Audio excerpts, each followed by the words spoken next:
Es que pasa, yo soy Ferni, esto es el OG, estoy con una persona que tiene muchísimas ganas. Te escribí hace tiempo porque quería conocer más sobre el oficio de productora. Tú llevas muchísimos años, llevas años trabajando en Estados Unidos, has trabajado en Tiken de Rosalía, en Tusa, ahora hace un par de años con tu propia productora aquí en España, junto a María Rubio, Santos Bacán y Zetangana, y te acabas de estrenar como directora. ¿Cómo es Sí. eso? ¿Cómo es ese cambio de producir a dirigir? Bueno, realmente eh, creo que mi perfil como productora desde hace mucho tiempo ha sido un perfil de productora bastante creativa. O sea, siempre he trabajado muy de mano del director y, y muy... O sea, apoyando, obviamente, pues el oficio de producción tiene una parte logística muy importante, una parte pues de control de costes, todo lo que, bueno, pues la parte, digamos, más, no quiero llamarla aburrida, pero sí más Sí, estructurada, pero más convencional, pero luego creo que también es un oficio que puede ser muy creativo, porque al final a ti el director te viene con una serie de peticiones, claro. una serie de cosas que quiere hacer y el cómo conseguir llevarlas a cabo, pues es en Y sí el algo muy creativo. resolver los problemas, Resolver los problemas, exacto. porque eso muchas veces ahí es donde tienes que darle al coco a decir, esto no se puede. Claro, esto no se puede, pero si no se puede, ¿cómo se podría o qué Claro. versión se podría hacer? Pero bueno, ya hace muchos años en Los Ángeles empecé a trabajar con un director que Sergi Castellà se llama, que es muy amigo mío, y ya hicimos un tándem, empezamos a trabajar juntos y ya desde ahí pues siento que desde entonces Vale. empecé a trabajar de una forma pues más, pues como te digo, muy cerca de la parte creativa y Vale. muy intentando, pues eso, no limitándome a ejecutar, pero encontrando formas Vale. de llevar a cabo la visión del director. Pero tú querías dirigir o no era tu intención y de repente ha surgido. Pues la verdad es que tampoco, no, nunca he sido esa persona con ese deseo de no, yo lo que quiero es dirigir. Realmente también creo que en mi mentalidad y como trabajamos ahora en Little sobre todo, los puestos no están tan delimitados. Vale. O sea, hay una estructura mucho más de ecosistema, colaborativa, en la que el trabajo del director no empieza cuando acaba el trabajo del productor, ni viceversa. Es como algo, pues eso, mucho más colaborativo y digamos que las líneas obviamente sí que nos Sí. focalizamos en cosas determinadas, si no sería imposible llevar a cabo el trabajo, pero los límites no están tan... ¿Y eso lleva mucho conflicto o os va bien? Porque a veces la falta de organización puede surgir como... Pero no es falta de organización, creo Ah, que es vale. más bien... ¿Entendéis cada uno bien en este proyecto yo tengo más carga de X o sí, Y cosa y sabéis repartir así? o sea, por ejemplo, en todos los videoclips del madrileño que estaba dirigiendo Santos, María y yo éramos las productoras y pues obviamente está claro cuáles eran nuestras funciones y obviamente toda la parte creativa, todo el imaginario venía de Santos. Pero sí que hay un espacio común en el que tanto él nos ayuda a que las producciones sean posibles Vale. y nosotros ayudamos a darle forma a la creatividad. Entonces sí que hay un espacio, digamos, que se solapa. Pero, pero sí, no diría tanto que es desorganización como líneas un poco más Sí, difusas. claro. Vais repartiendo en función del proyecto, supongo. Sí. En la peli estáis tres directores. Hay 30.000 formatos. De repente hay un fashion film con los músicos. Como hay más cámara en mano. ¿Cómo habéis repartido esto? ¿Cómo ha surgido? ¿Habéis ido incluyendo, pues, al final somos los tres directores porque de repente yo estoy dirigiendo y ella también está dirigiendo y se incluyen cosas? ¿Cómo ha sido? Bueno, fue porque en un principio el documental cuando arrancó hace 4 años, nos fuimos a Cuba a rodar cómo se grababan las primeras canciones del disco En ese momento Santos estaba dirigiendo y yo estaba produciendo. Luego ese proyecto o esa versión del proyecto se paralizó pues por pandemia y por otra serie de circunstancias, y lo retomamos el documental pues de una forma más, digamos que empecé yo a ir con mi cámara grabando a Pucho en momentos íntimos, momentos particulares, pero tampoco con una estructura muy definida, sino con un enfoque mucho más intimista de acercarse a la persona, y estuve grabando así durante un tiempo. Y luego ya con los ensayos de la gira fue cuando estábamos los tres volviendo de Elche, que habíamos hecho el último videoclip del madrileño, el de La Culpa, y estábamos volviendo en el coche y por una serie de circunstancias nos dicen, oye, hay que hacer este documental, tenemos que llevarlo a cabo, hay que ponerse a grabar los ensayos desde mañana, y estando los tres en el coche dijimos, venga, vamos a hacerlo juntos, vamos a recopilar todo lo que hemos grabado hasta la fecha, que ya era bastante, y vamos a empezar ahora esta etapa final, que ha sido realmente la más larga y la más intensiva, los tres juntos. Y sí que es verdad que aportamos cosas muy diferentes. Pues ellos dos, al tener una trayectoria como directores de tanto tiempo, pues obviamente tienen un estilo muy definido, y muchos recursos que han ido desarrollando a lo largo del tiempo, dentro de que tienen estéticas muy diferentes y preocupaciones muy diferentes. Y yo, pues por mi lado, pues siempre creo que he aprendido mucho de criterio estético con ellos. Por mi lado, yo siempre empujaba por la autenticidad y los momentos más íntimos y verdaderos, y el valor de estar independientemente de cómo sea la imagen. Y luego también yo estaba haciendo toda la producción. Tú también... Claro, la producción ejecutiva. Vale. Entonces, una gran parte de mi aportación también era estructurar, dentro de que hemos rodado de forma muy atropellada, improvisada y acelerada, pero también mucha de mi aportación venía por ese lado de hacer posible o gestionar los rodajes. Ese momento, esa reunión en la que él se pone a llorar y empieza a decirle a cada uno de sus compañeros lo que él quiere y lo que le ha hecho sufrir, ¿eso estaba antes? ¿Eso era lo que tú grabaste antes? Sí. Ese material es el que estaba... De hecho, ese es un ejemplo de algo que estaba grabando yo, que luego me vacilan mucho de risa, de que hay copas por delante, que está mal grabado, que tiembla la cámara, que hay desenfoques. Pero obviamente, a pesar de todos esos errores, pues hay un valor muy grande en estar ahí, presenciar ese momento. Es que ahí hay mucha verdad. Claro, hay mucha verdad, sí. Luego cuesta, cuando ya se decide que se va a hacer el documental y empezáis a estructurar un poco más las acciones, cuando rodáis, ¿es más complicado sacar esa verdad? No, realmente no. No, porque por varias cosas. Por un lado, porque Pucho está tan acostumbrado a estar con nosotros, que somos sus amigos y sus socios, y estar rodeado de cámaras, que él realmente no... O sea, a su alrededor es muy fácil meterse en su casa o en cualquier situación con cámaras y ya se olvida de que estamos. De hecho, le microfonábamos a primera hora del día y se lo olvidaba. Y a última hora se lo... Y entonces, en ese sentido...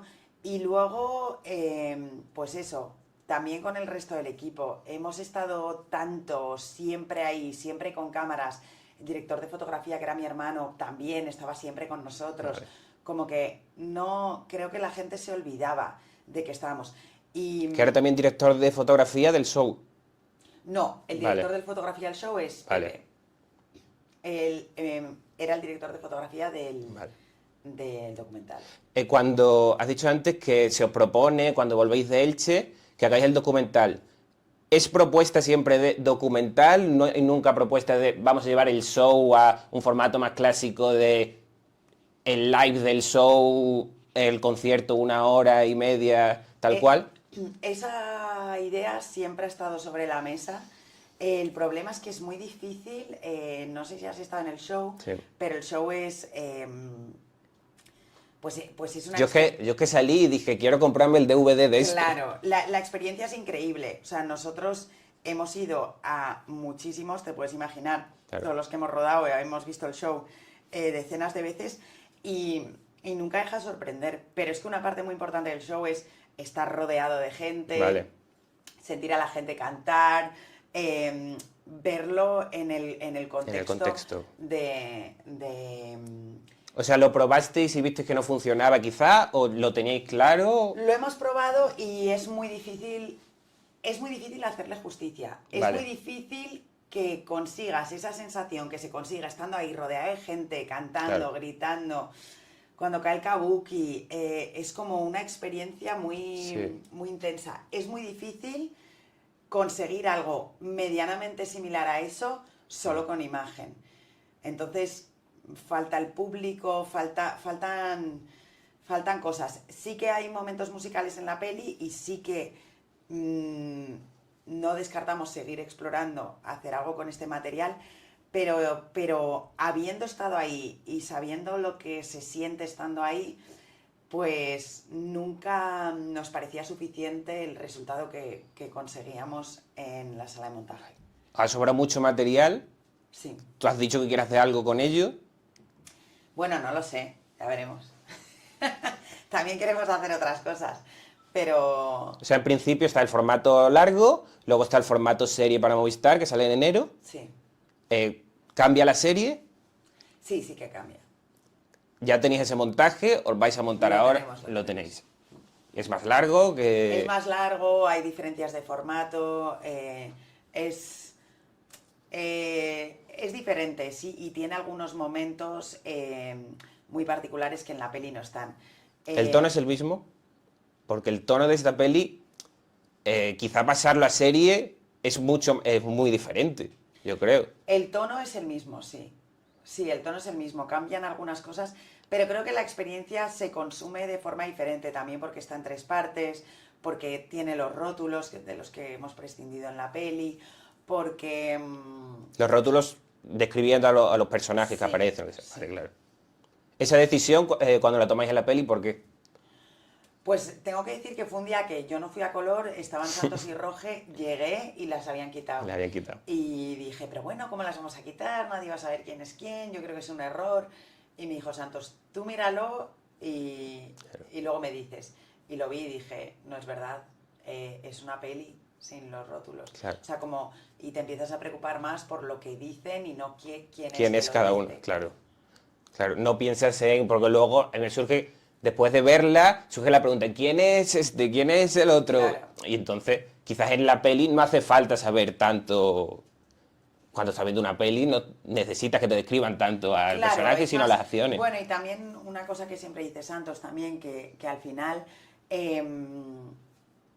lo importante es el viaje de Pucho y lo importante es seguir a Pucho y lo importante es lo que él te está contando. Entonces, todos los demás personajes puedes ir identificándolos, situándolos, te puedes ir quedando con las cosas que dicen, pero al final te ayuda a focalizarte en la aventura de Pucho.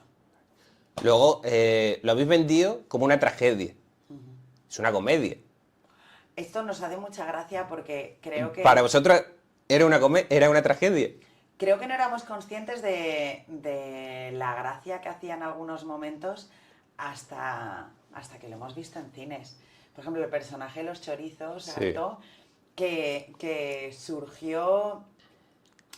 Había un grupo de la gira y él mandó una foto al grupo de la gira con unas carátulas de CDs en donde salía La Húngara, Kiko Veneno, Ketama, y mandó una foto al grupo. Y viendo el grupo y dijimos, joder, qué guay, cómo molaría rodar a Arto en su coche con todos estos discos de todos estos Vale. personajes tan míticos que todos tenemos Sí. con los que todos hemos crecido, que ahora están en el show. Entonces dijimos, venga, vamos a grabar algo con él. Y le propusimos una idea, le dijimos, te vamos a llevar al Pardo, dijo que eso no le hacía ninguna gracia, tal. Y dijo, bueno, es que es fiesta y tengo que ir a casa de mi madre por unos chorizos. Y dijimos, bueno, pues podemos acompañarte y lo grabamos. Pero surgió como algo un poco así improvisado. Y lo grabamos Y de repente cuando empezamos a circular el material y a pedir feedback Sí. y nos daban comentarios, todo el mundo decía, los chorizos es increíble, lo de los chorizos es increíble. Y creo que ni nosotros le habíamos dado el valor que luego se le ha dado. Y por ejemplo, sí, es una parte que lo hemos visto en muchos sitios, en muchos contextos y siempre funciona. Pero luego, por ejemplo, también hay en edición, tal y como contáis el momento de que él se lesiona y dice, joder, si es que somos gilipollas. Sí. No hacéis drama de eso, no ponéis música de eso, sino corte a la fisio y le dice, te queda mucho de gira. Eso es graciosísimo, eso es... Sí. Eso es... Hay muchísimos momentos que es comedia que no te estás creyendo, uy, pobrecito, no está ganando dinero con la gira. No, me alegra que lo mires así. Sí que es verdad, ¿no? Como esto que dice Woody Allen, que drama más tiempo igual a comedia. A lo mejor hay cosas en el momento Claro. que se veían como dramáticas, insalvables, esto va a acabar con nosotros. Y luego con el paso del tiempo, pues aprendes a darles la vuelta y aprendes a ver pues la ironía y pues eso. Cuando le dice cuánto te queda de gira y en la expresión que hace él es como... Claro. O sea, no alargáis eso, o sea, en el montaje. ¿Cómo es preparar las acciones complicadas? Por ejemplo, la cena de Kygo con Tangana. Cuando planificáis esa secuencia para grabar, estáis grabando un documental, pero no es lo mismo una entrevista a Chávez, por ejemplo, o a Kygo, que plantearles en una situación a que ellos tengan una conversación particular que ellos tienen que tener y vosotros con las cámaras rodando. Sí, esa en particular fue complicada porque, bueno, nosotros sabíamos que esta conversación tenía que suceder en algún momento y entonces lo que hicimos un poco nosotros es... no quiero, bueno, provocarla, porque al final lo que hicimos es provocarla. Y entonces estábamos en Barcelona, invitamos a Kygo a que viniese a comer, encima era su cumpleaños, le invitamos a que viniese a comer con nosotros, él se creía que íbamos a comer todos juntos y de repente llegó y estaba Pucho y tuvieron ahí una conversación cara a cara que la verdad es que en el momento dijimos, ostras, ¿qué hemos hecho? Nos hemos pasado de la raya. Pero luego en montaje vimos que funcionaba muy bien y que era importante y que también pues Pucho y Kygo confían muchísimo el uno en el otro, se llevan muchos años juntos y como que no se podía contar este documental sin dar énfasis o poner el foco en la relación entre el artista y su manager, que es algo que se ve menos y que es también muy interesante. También cuando grabáis el momento de reparto de beneficios, que está, bueno, de pérdidas. Decís, nos metemos aquí a grabar esto y luego tenéis que decir qué podemos... Hay esa conversación de qué podemos poner, qué no podemos poner. No, decisión vuestra. No. Incluso en esa conversación hay parte de la mesa que no se ve y estamos Santos y yo. Y hay parte de la conversación que se refiere también a Little Spain y a más cosas de producción del documental. Y todo esto, si hubiéramos visto que era interés, lo hubiéramos metido. Pero en ese momento decíamos, lía mucho, no se entiende, es un poco complejo de traducir la situación, pero no hemos dejado nada fuera porque por miedo, es más porque no funcionase. Porque no funcionase. Por último, Maca, me ha llegado con el documental, que yo te quería preguntar sobre otra cosa, pero como aprovechamos que ha venido y que ha salido el documental, el rapeo del final, el videoclip que subís al final de Tangana, es reciente, es de hace un año, lo metéis ahora, ¿quién toma esa decisión? Es reciente, se hizo para la peli. ¿Cómo de reciente? Muy reciente, se ha hecho durante la gira. Durante la gira. Vale. La decisión el primer plano de la película es él rapeando con 15 años y acaba él rapeando. ¿Decisión suya, decisión editorial? No, decisión editorial. Es decir, realmente... Necesitamos cerrar este... Como final. No se grabó pensando que sería el final, pero vimos que funcionaba como final. Vale, ¿se grabó como tener un momento musical por parte suyo? O... Se grabó porque, bueno, estábamos en Sevilla, era el último concierto de la gira de festivales y no me acuerdo cómo surgió, pero dijimos, nos dejaron grabar en el Hotel Alfonso XIII de Sevilla y de repente estando ahí dijimos, ostras, molaría hacer un homenaje también a un veneno que rodó Santos en el Chateau Marmont y así surgió la idea. Hicisteis... Qué guay. Vamos a pasar a la parte de producción, que es lo que a mí... que es para lo que venía y lo que me interesaba y lo que te quería preguntar. Pero claro, que ha salido la peli. Digo, vamos a hablar de ello. ¿Cómo es pasar a ser tu socia, ser dueña, ser productora, ya no trabajar para nadie y tener que buscar los clientes, en todo, esas discusiones de producción, cómo cambia?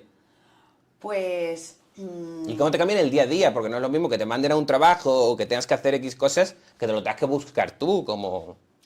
es muy diferente porque al final yo en Los Ángeles, que trabajaba como productora freelance para distintas productoras, y es un trabajo muy exigente y muy intensivo y durante unas semanas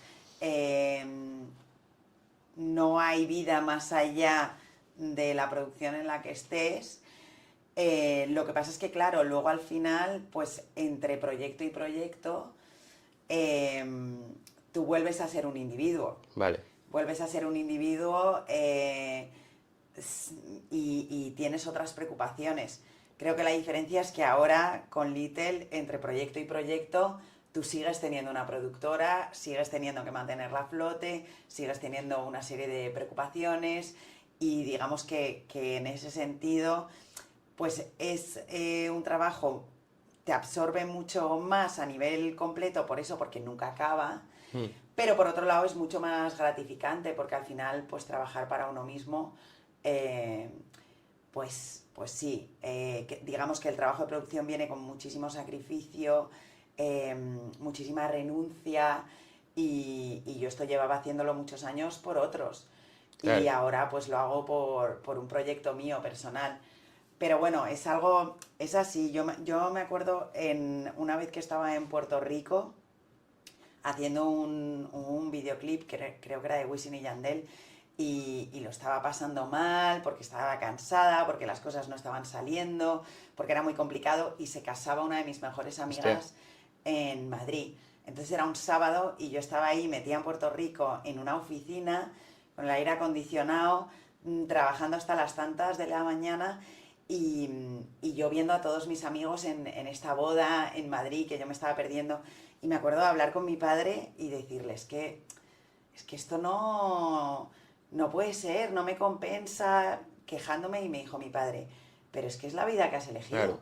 Me dijo, es que tú has elegido hacer esto, nadie te ha obligado, es lo que tú querías, pues es lo que tienes, entonces no te puedes quejar, porque es la vida que tú has querido seguir. Tú no has querido quedarte en Madrid y tener los fines de semana disponibles y llevar otro tipo de vida.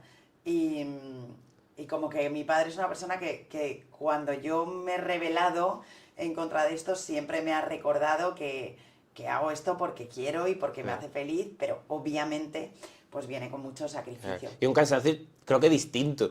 No es un cansancio que se disfruta, y ahora más supongo cuando es para ti, ¿no? Porque cuando estás allí dices, al final me da igual, estoy echando mi día como podría haber echado otro día muchísimo más fácil, ahí dices que no te compensa, pero cuando eres tu proyecto, supongo que cambia a la hora de entenderlo y el esfuerzo que le haces y... eso. Sí, que cambia, obviamente. Pero te cambia la percepción, te ha cambiado la percepción de tu trabajo, siendo, pasando a ser dueña, o no te cambia absolutamente nada cómo enfocas tú las producciones. No, hombre, claro que cambia en el sentido en el que, bueno, pues también no solo, pues como Little estamos construyendo una red de profesionales dentro de la cual están muchísimos amigos, contactos con proveedores, contactos con otra gente de la industria, estás construyendo algo Claro. que tiene que perdurar y que tiene que... con la ilusión de que se retroalimente y Puedes genere... jugar más con los presupuestos, entiendo, ¿no? Ahora, Claro. En el sentido de, cuando os paséis de presupuesto, ¿quién pierde el dinero? nosotros, Productora. claro. Antes seguía perdiendo la productora. ¿Cómo antes te podías pasar de presupuesto y entendías que al final, no, por mucho que tú te la cargaras, no te repercutía a ti, ahora te repercute? No, nunca te puedes pasar de presupuesto. Nunca te puedes pasar de Nunca presupuesto. te puedes pasar de presupuesto. ¿Y qué pasa cuando te pasas de presupuesto? Cuando te pasas de presupuesto es un problema muy grande. Claro, porque... Pero me refiero, creo que eso... mira, me parece interesante que me hagas esta pregunta porque nunca me había para pensarlo, pero creo que el dinero... digamos que es una preocupación muy grande que siempre está ahí. Claro. y que es una de las cosas que hace tan difíciles o que hace complejo el oficio de la producción, ¿no? Y porque luego al final tú estás lidiando con muchos equipos. Claro. Y el equipo de arte te dice que no tiene suficiente, el equipo de cámara te dice que no tiene suficiente, vestuario no tiene suficiente, nunca nadie tiene suficiente y todo el mundo se está preocupando por su parcela en particular. Claro. Y tú te tienes que preocupar por la parcela de todos. Todos. Y producción mismo nunca tiene suficiente. Entonces, ahí sí que, pues sí, haces malabares. Haces Siempre. malabares. Respondiendo a tu respuesta, creo que en Little una cosa que hemos hecho mucho, a un punto que puede ser perjudicial, es apostar siempre muy fuertemente por la creatividad. Entonces, hay un punto en el que si la creatividad lo requiere o si se quiere conseguir Sí. algo visualmente, pues siempre se antepone siempre se antepone el conseguir esto a el hacer beneficio, a un punto que muchas veces nos vemos con márgenes inexistentes simplemente porque hemos apostado tanto por la parte creativa que ha consumido todo. Entonces, esto es también porque es una productora en cuyo ADN está la creatividad, como que apostamos por siempre la narrativa, la idea, lo visual. Pero vale dinero. Pero vale dinero y es difícil de ejecutar y no tenemos una infraestructura tan grande. Claro. Somos al fin y al cabo una productora muy ambiciosa pero pequeña. Entonces, pues es como intentar conseguir cosas muy grandes teniendo una infraestructura limitada. ¿Cómo es la estructura? ¿Cuántos estáis fijos? Fijos somos muy pocos, lo que pasa es que hay mucho freelance. Vale. Entonces, al final, también esa es parte de mi trabajo y el trabajo de María como productora también. Cada vez que hay un proyecto, tú contratas a gente de fuera para que venga a trabajar contigo. Entonces, como que digamos que cuando hay una producción, pues la oficina está llena de gente. Cuando no estamos produciendo algo, ahí se vacía. Pero sí que es como crear pequeñitas empresas cada vez para los distintos proyectos. Cada proyecto. ¿Cambia mucho una producción en Estados Unidos a una producción en España? Cambia mucho. ¿A nivel qué? Aquí es más artístico y allí es más rápido, ¿no? A nivel todo. Creo que ahí,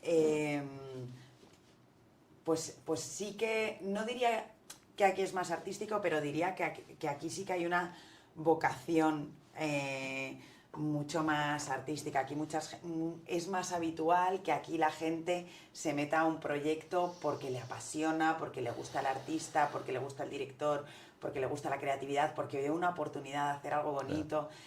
Me parece que es más fácil encontrar eso aquí que ahí, donde sí que está todo muy profesionalizado y sí que es todo muy estructurado y al final, pues obviamente a la gente le gusta formar parte de proyectos interesantes, pero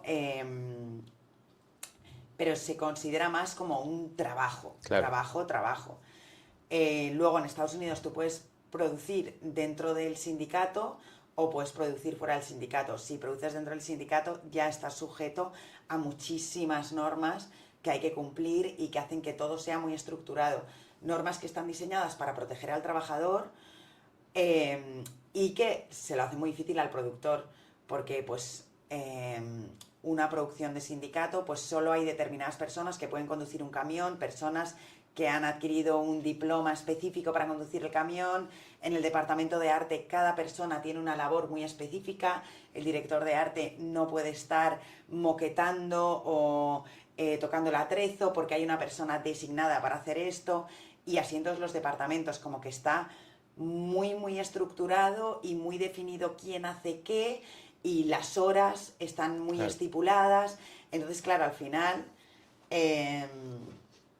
lo bueno que tiene es que se protege mucho al trabajador, porque el trabajador solo hace lo que se supone que tiene que hacer, tiene un sueldo asegurado y tiene unas condiciones aseguradas, y luego es un poco limitante en el sentido que es como trabajar dentro de cajones.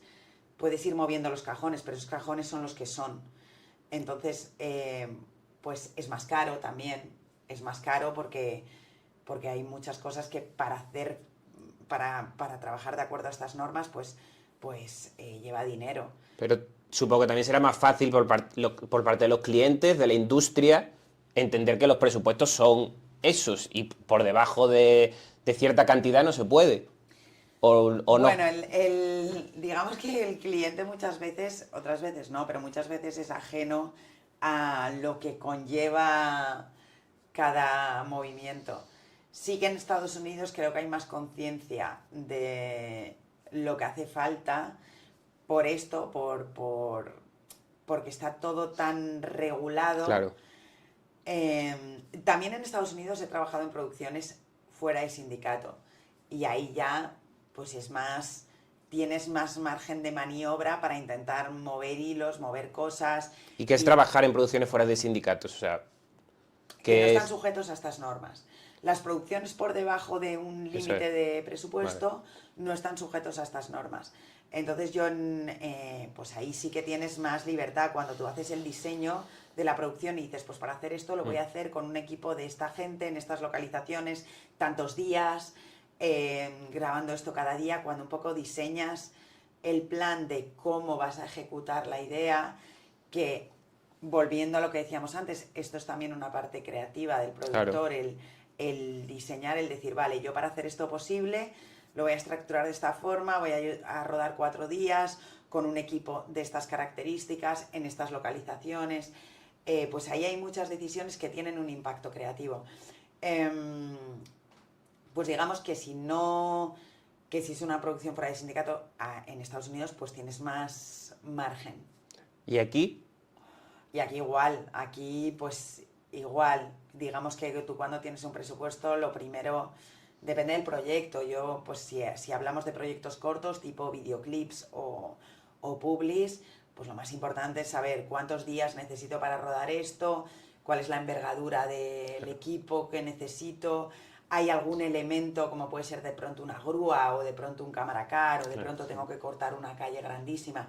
Hay algún elemento muy importante que me determine todo lo demás o que tenga un impacto muy fuerte en el presupuesto, y a partir de ahí como que ya vas construyendo todo. O sea, por ejemplo, para el vídeo del Celta, el central que hicimos hace poco, pues ahí había determinadas cosas que marcaban mucho el diseño de toda la producción, pues el tener que volar una cámara, las bateas, ¿no? Las bateas, el puente de Rande, en fin, toda la estructura de planos aéreos, tener planos con tantísimos extras, pues todo eso te determina mucho. Luego hay muchos de CGI, ¿no?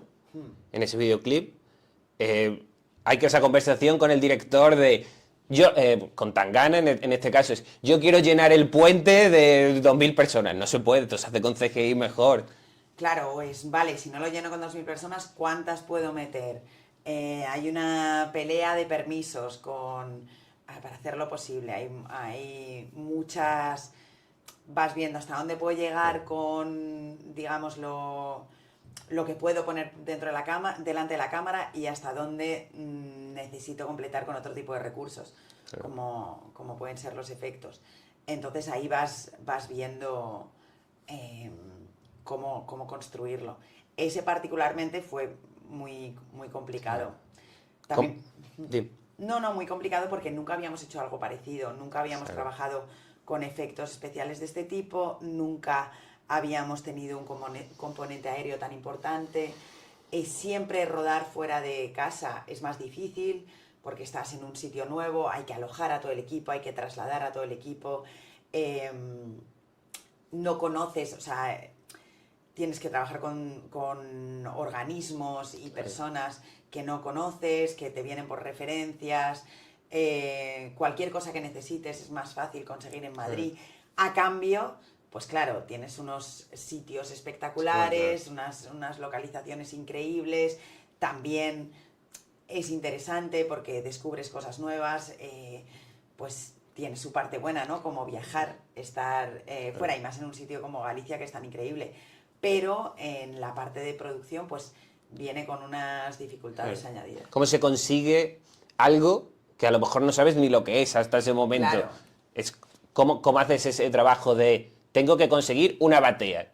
Tengo que conseguir, y estás en otro país, o estás en otra ciudad, necesitas conseguir, y cómo consigues personas que sepan hacer cada cosa. Claro. Ese es tu trabajo, principalmente el trabajo de producción es conseguir. Conseguir. Siempre necesitas a alguien local y luego ver hasta qué punto tiras de gente local y hasta qué punto necesitas llevarte a gente, pero en este caso, pues en Galicia teníamos a alguien de ahí que nos ayudaba a conseguir todo lo que, pues esto, la batea, los permisos para la isla de San Simón, los permisos para volar el dron, todo este tipo de cosas. Igual cuando yo trabajaba en Los Ángeles, yo rodaba por todo Estados Unidos, rodé en Atlanta, Houston, Miami, Puerto Rico. Entonces, pues yo, por ejemplo, en Puerto Rico tenía un productor con el que yo siempre que iba a Puerto Rico rodaba con él. O tenía un productor en Miami, siempre que iba a Miami rodaba con él. Entonces yo cada vez que iba a rodar les brifeaba en plan de voy a necesitar esto, y te ayudan con... Pero te vas a Atlanta. Te vas a Atlanta, pues consigues un productor en Atlanta. Lo primero es conseguir a alguien en zona, productor. Sí. Y de hecho también para que vaya trabajando de avanzadilla. Claro. ¿Cuánto tiempo solías tener en una producción? Muy poco. Cuando estaba haciendo este tipo de videoclips, muy poco. Entonces yo a lo mejor me aprueban un videoclip para rodar en Atlanta en una semana. Entonces yo voy a viajar con el director en 3 días. Pues yo necesito que desde ya haya alguien en el terreno viendo localizaciones, mandándonos fotos de localizaciones, pidiendo permisos, o contactando con alguien local de casting, que empezara a reunir perfiles que pudieran ser interesantes para el vídeo. Entonces sí que hay un trabajo muy importante de hacer una alianza con alguien de ahí. Claro, sobre todo si es un sitio que no dominas tanto. No sé, en Miami al final rodé tanto que ya de cara a los últimos vídeos, pues yo ya sabía directamente quién era con quién tenía que hablar. Pero si vas a un sitio de primeras, pues es importantísimo. Conseguir las localizaciones, hablar con las instituciones para que te den permisos, ese trabajo, y dices, tienes una semana nada más para hacerlo. O sea, te pones en contacto rápido y eres muy pesado. Y eres muy pesado, ¿no? Hay que ser muy pesado y no aceptar un no por respuesta. Claro. Sí. O sea, principalmente eso. Sí. Hay que hacerlo. Sí. ¿Y cómo, cuando ya hay un no y algo no se puede, cómo haces para trasladarle la menor preocupación posible al director? Porque el director está muy preocupado, pero lo quiere tener todo controlado y tú eres la que carga con todo ese peso de tenerlo solucionado para ese día y que esté sin problemas. ¿Cómo lidias con el director para decirle, tranquilo, va todo bien, o quizás esto no se va a poder? Pues hay que hacer un trabajo de contención de la información. Sí, ¿no? En plan de esto que sé de momento no lo voy a contar porque no quiero generar no quiero generar una reacción negativa. Entonces hay un trabajo de contención de la información y también, pues no sé, cambia mucho, depende con el director que trabajes. Hay directores que se lo toman mal y que cuando les dices ahí está la imitación y es insalvable, se lo toman mal. Hay directores y desde luego en Little es la dinámica mucho más comprensivos, que lo entienden y que se adaptan y dicen, bueno, pues, ¿qué es lo siguiente mejor? O incluso a veces renunciar a algo te lleva a tomar otra vía que es más interesante. ¿Y qué es peor, lidiar con un artista o con un cliente de agencia? Depende, Depende. depende. He tenido que, sobre todo en Estados Unidos, cuando hacía algunos videoclips que he hecho, sí que me ha tocado algún artista difícil o algún artista que no, más que difícil, que no pone facilidades. Creo que a lo mejor también desde, ¿En qué sentido? bueno, pues por ejemplo, cuando tú ves el horario que necesitas rodar y ves las horas que vas a necesitar al artista en set para su vídeo, pues cuando ves que no te da esas horas, que dice, no, yo ese tiempo no puedo estar, yo puedo estar este otro. Claro, pero es que si estás este otro, es imposible que Se puede nosotros rodar. hagamos contigo todo lo que queremos hacer. Que también lo respeto porque es su tiempo pues cada uno ofrece lo que quiere ofrecer.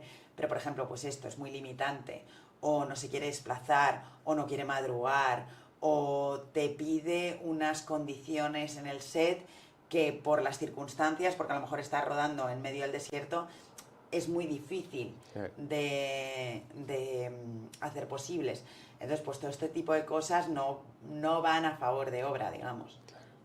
Bueno, has dicho, el otro elemento con el que trabajáis es el tiempo. El tiempo. ¿Cómo se hace cuando no hay tiempo?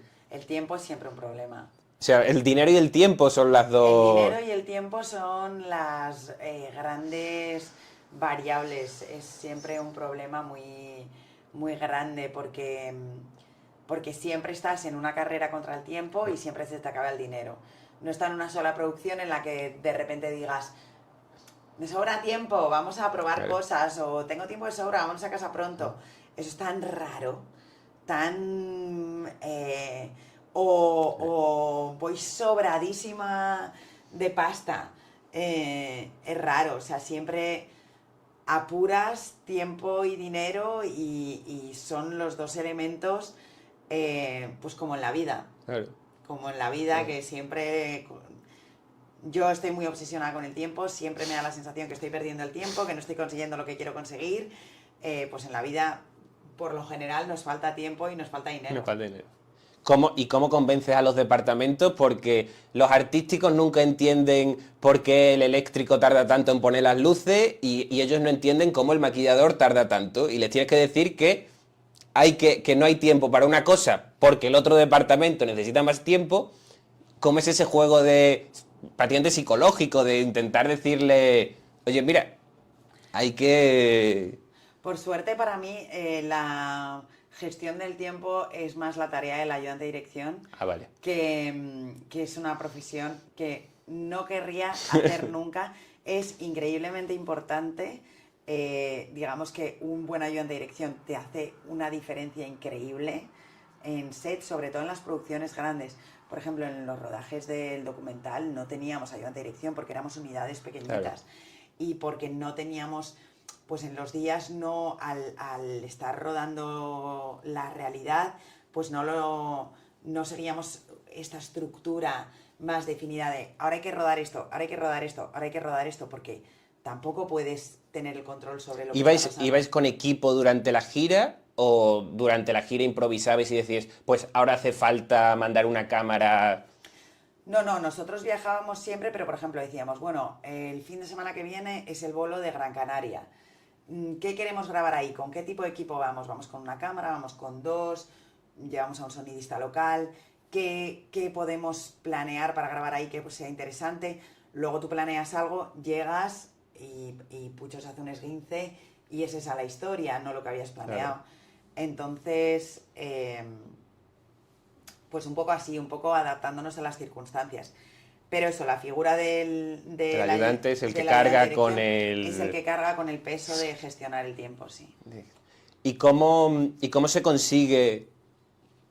Estás a mitad de la producción y falta algo, porque no ha llegado, porque puede ser una persona, bueno, os ha pillado en COVID, seguro que muchísimas veces a mitad de la producción esa misma mañana faltaría alguien. Sí. ¿Cómo se suple eso? ¿De dónde tiras? Pues ahí te vuelves loco, te vuelves creativo, intentas conseguirlo como puedas. A nosotros nos pasó, por ejemplo, nos pasó en los videoclips del madrileño, que de repente, en medio de los visuales que estábamos rodando, que son una serie de videoclips que rodamos en enero, que fueron los últimos del disco. Bueno, O sea, los últimos fueron Ateo y La Culpa, los sí. anteriores a esto. Se pegó, se grabó, se rodó muy pegado al lanzamiento, Muy teníais margen. pegado. Rodamos en enero y allí rodamos Muriendo Envidia, Ingobernable, Te Olvidaste, Nunca Olvidaré. Madre mía. Se rodaron muchos, muy seguidos en un espacio muy corto de tiempo y gran parte del equipo pilló COVID. Entonces, pues por ejemplo, Cambia lo dirigió Santos desde casa, con Desde un iPad, casa. porque tenía COVID. Y luego también hicimos, lo que en su día llamamos de coña campamento de directores de Little Spain, y nos repartimos un poco el trabajo. María y yo dirigimos Ingobernable, Corto y Javi dirigieron Los Tontos. Ah, mira. Como que Santos creó unos parámetros creativos, como unas directrices, un brief, por así decirlo, y hubo vídeos ¿Qué dirigisteis? que dirigimos el resto del Pero vosotras equipo. dos dirigisteis Ingobernable. Sí. ¿Y cómo fue? ¿Fue rápido sin pensarlo o lo planificasteis antes? ¿O fue, tiene COVID esta semana, hay que rodarlo esta semana, vamos a repartirnos esos No, campamentos este como dices? planteamiento del campamento de directores fue previo a que pasara lo del COVID. Pero el COVID nos pilló rodando, creo que... ¿Y por qué era? ¿Por Nunca tiempo? olvidaré. O sea, ¿por tiempo realizasteis ese campamento? ¿O porque queríais cada una rodar una cosa? Bueno, creo que porque eran como te digo, no eran los videoclips, eran como unos visuales. Entonces, al haber unos parámetros muy Vale. claros, que como que Santos, digamos, desarrolló el lenguaje y nos dio las herramientas para este lenguaje, y hubo varios de nosotros que dijimos, vale, con estas herramientas Ya tiráis. vamos a hacer esto. Pero sí, por ejemplo, ahí cuando vino COVID, pues hubo que interrumpirlo todo, hubo que cambiar el plan. Te olvidaste, cambiamos completamente el plan, íbamos a rodar en un karaoke aquí en Madrid, de repente nos fuimos rodamos en Los Doré, y luego era, bueno, pero si rodamos en Los Doré, ¿qué vamos a poner en los cines Doré, qué vamos a poner en la pantalla? Bueno, pues tenemos que irnos al campo con un coche, con un grupo, vino Greta Fernández, y grabamos la película que iba a estar proyectada en Los Doré. Fíjate, ¿eh? Toda la movida que es meterte ahí. Pasó también en COVID y tuviste una suerte por el COVID, que fue el Tiny Desk, que yo creo que es la segunda parte de esos videoclips que dices del madrileño, eso se graba en Washington y de repente por COVID se puede hacer desde casa y tenéis la posibilidad de montar aquí lo que queráis. ¿Cómo estructuráis esa grabación? Porque es espectacular. Es la sexta más vista del canal, o sea, ha funcionado muy bien. ¿Cómo estructuráis ese concepto? ¿Cómo lo trabajáis? ¿Decidís pillar una casa? ¿Cómo funciona? Bueno, la creatividad también lo dirigió Santos, y él tenía esta idea de... Nos dieron un brief de NPR, y digamos que el único requisito verdaderamente era que hubiera una mesa. ¿Ah, sí? Sí, entonces la idea fue, vale, hagamos que esa mesa sea una sobremesa, y hagamos esto que nos pasa tanto a nosotros, especialmente durante COVID, que como no podías ir a ningún lado, quedabas a comer en algún sitio, Claro. y esa comida se alarga, y de repente se hace de noche, y estás ahí, pues alguien sacaba la guitarra, cantabas, bebías, había restos de comida, tal. Pues replicar eso de alguna forma y adaptarlo al formato del Tiny Desk. Y Ya habíamos rodado en la Casa Carvajal. Sí. Comerte entera. Comerte entera, exactamente. Ya habíamos rodado ahí. Y entonces fue como volvamos y rodamos esto. Es un espacio muy agradecido para rodar, muy diáfano, con unas estructuras muy bonitas. Entonces no hace falta poner mucho más, Claro. como que ya las estructuras en sí funcionan. Eh, Naucet, el director de fotografía, hizo una luz de atardecer muy, muy pronunciada para dar esa sensación de sobremesa, y metimos ahí a todo el mundo, y una cosa interesante desde el punto de vista de producción fue que todo el que está delante, hicimos una comida, Sí. y después de la comida se empezó en la terraza, y después de la comida se empezó a cantar, sacar una guitarra, empezaron a pasar cosas, y cuando ya había generado este ambiente, entramos dentro y empezamos a rodar. Vale. Con la idea de que verdaderamente fuera una... ¿Salió de una entonces? ¿O tú repetisteis varias veces? Repetimos varias veces. Varias veces. No muchas. No muchas. Repetimos alguna vez repetimos, pero sí que antes de empezar a rodar veníamos ya del ambiente real de la sobremesa, para traducirlo hasta Es que si no es complicado precisamente traducir esa magia. Sí. ¿Ese quién lo paga?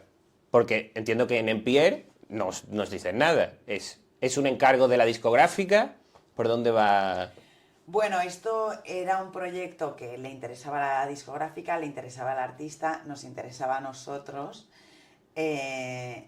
Entonces, bueno, desarrollamos el concepto que queríamos hacer, o desarrolló Santos el concepto que quería hacer.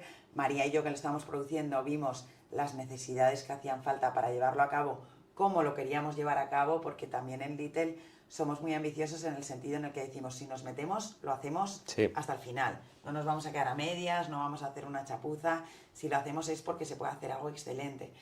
Y nada, una vez ves lo que necesitas, te buscas la vida. ¿Se gana dinero con los videoclips? Pues Tal y como trabajáis vosotros. es complicado. Tal y como trabajamos nosotros es complicado, por lo que te digo, porque se apuesta tanto por la creatividad que se apura mucho, mucho el margen. Somos ambiciosos, tenemos ideas grandes, nos gusta que todo el equipo cobre, que es algo que ahora está cambiando, pero que de primeras cuando llegamos a España nos llamaba la atención. Pues eso, hay muchas personas que para entrar en la rueda de la industria, pues trabajan en proyectos sin cobrar, y nosotros queremos siempre, pues hay producciones en las que las tarifas son más bajas, pero es importante que todo el mundo cobre. Entonces, pues es difícil llegar a ese equilibrio entre conseguir la creatividad que quieres, el equipo que quieres, los medios que necesitas, y conseguir un margen. Supongo que en Publi ya no hay tanta esa discusión sobre la creatividad, o seguís queriendo perder dinero en publicidad. Bueno, depende del cliente. Hay clientes que tienen clarísimo lo que quieren, pero incluso en publicidad también somos ambiciosos creativamente, porque también nos gusta hacer proyectos que contribuyan a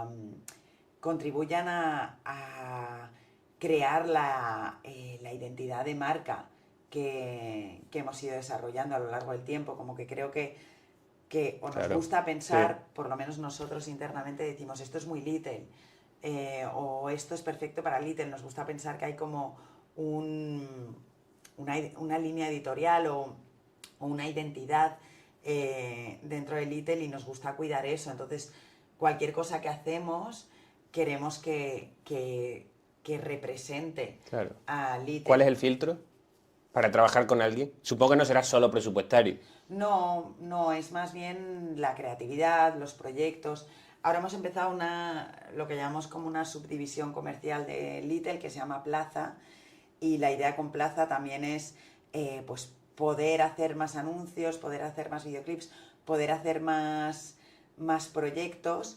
Y Plaza también tiene la capacidad de ejecutar. No, entonces a lo mejor proyectos en los que no hay que meter tanto desde el lado creativo y es más ejecutar ideas. ¿Hay un equipo solo para Plaza? ¿O Nos no? dividimos. Vale. Os dividís para eso. ¿Cuál es lo siguiente que viene con Little? ¿Querías de ficción? Sí, tenemos varios documentales, series, tenemos varios proyectos. Pero en proceso de producción, de preproducción, ¿qué tenéis? Bueno, estamos produciendo 2 documentales que están ya en proceso de producción, estamos desarrollando una serie. ¿Qué son? El que está haciendo Tangana para Jerai y... Sí, y otro que tenemos con otro director. Y luego estamos desarrollando una serie. ¿Estáis en desarrollo? ¿Qué estáis? ¿En escritura? En escritura. En escritura. Y luego hay otros ¿Y proyectos. qué queréis hacer con esa serie? No sabéis a dónde va, estáis solo en el momento de escritura, pero no sabéis... Tenemos idea, pero es demasiado pronto Vale, vale. para hablar de esto. Pero sí, hay varias cosas ya moviéndose. Qué guay. El documental se podrá ver luego en América, ¿tenéis ya distribución allí? ¿Sabéis algo? Estamos en conversaciones. En conversaciones, no se sabe. Sí, no se sabe todavía. Pues yo creo que está, pues muchísimas gracias. De nada. Yo creo que ha quedado muy bien. Y nada, la semana que viene, no voy a decir quién viene. Claro. ¿Quién viene la semana que viene? La semana que viene